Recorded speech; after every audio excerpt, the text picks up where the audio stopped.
ಅಧ್ಯಾಯ 2-4. ಕಾಶಿಯ ಮುಂತಾದ ಬೇರೆ ಬೇರೆ ಲಿಂಗಗಳ ವರ್ಣನೆ ಹಾಗೂ ಅತ್ರೀಶ್ವರನ ಉತ್ಪತ್ತಿಯ ಪ್ರಸಂಗದಲ್ಲಿ ಗಂಗೆ ಮತ್ತು ಶಿವನು ಅತ್ರಿಯ ತಪೋವನದಲ್ಲಿ ನಿತ್ಯ ವಾಸಿಸುವ ಕಥೆ. ಸೂತ ಪುರಾಣಿಕರು ಹೇಳುತ್ತಾರೆ, ಮುನೀಶ್ವರರೇ, ಗಂಗಾ ತೀರದಲ್ಲಿ ಮುಕ್ತಿದಾಯಿನಿ ಕಾಶಿಪುರಿಯು ಪ್ರಸಿದ್ಧವಾಗಿದೆ. ಅದು ಭಗವಾನ್ ಶಿವನ ನಿವಾಸ ಸ್ಥಳವೆಂದು ತಿಳಿಯಲಾಗಿದೆ. ಅದನ್ನು ಶಿವಲಿಂಗಮಯವೆಂದೇ ತಿಳಿಯಬೇಕು.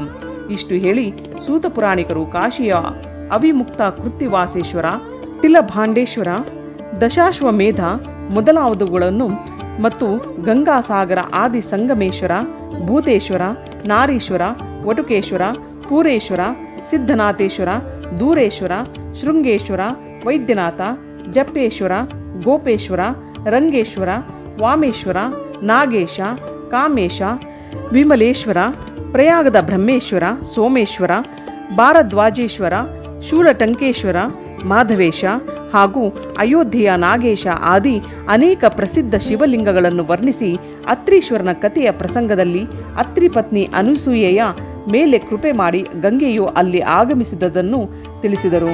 ಅನಸೂಯೆಯು ಗಂಗೆಯಲ್ಲಿ ಸದಾ ಅಲ್ಲಿ ವಾಸಿಸಲು ಪ್ರಾರ್ಥಿಸಿದಳು.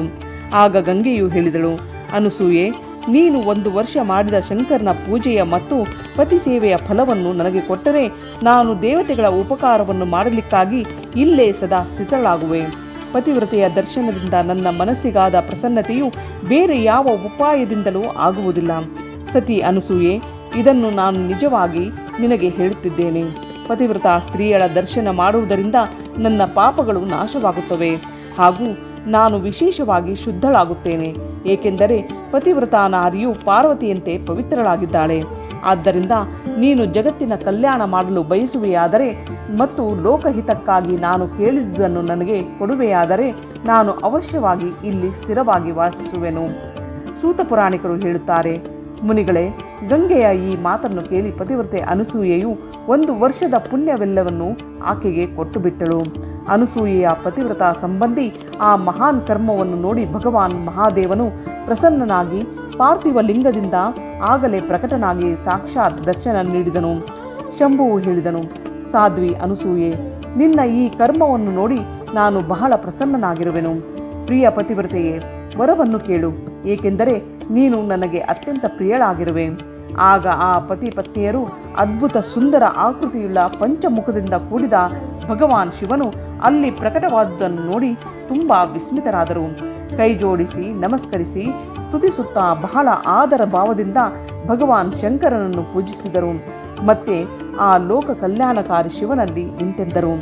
ಬ್ರಾಹ್ಮಣ ದಂಪತಿ ಹೇಳಿದರು, ದೇವೇಶ್ವರನೇ, ನೀನು ಪ್ರಸನ್ನನಾಗಿದ್ದರೆ ಮತ್ತು ಜಗದಂಬೆ ಗಂಗೆಯು ಪ್ರಸನ್ನಳಾಗಿದ್ದರೆ ನೀವು ಈ ತಪೋವನದಲ್ಲಿ ವಾಸಿಸಿರಿ ಹಾಗೂ ಸಮಸ್ತ ಜನರಿಗಾಗಿ ಸುಖದಾಯಕರಾಗಿರಿ.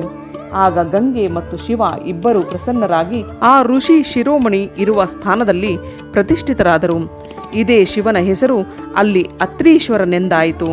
ಇಲ್ಲಿಗೆ ಅಧ್ಯಾಯ 2-4 ಸಂಪೂರ್ಣವಾಯಿತು.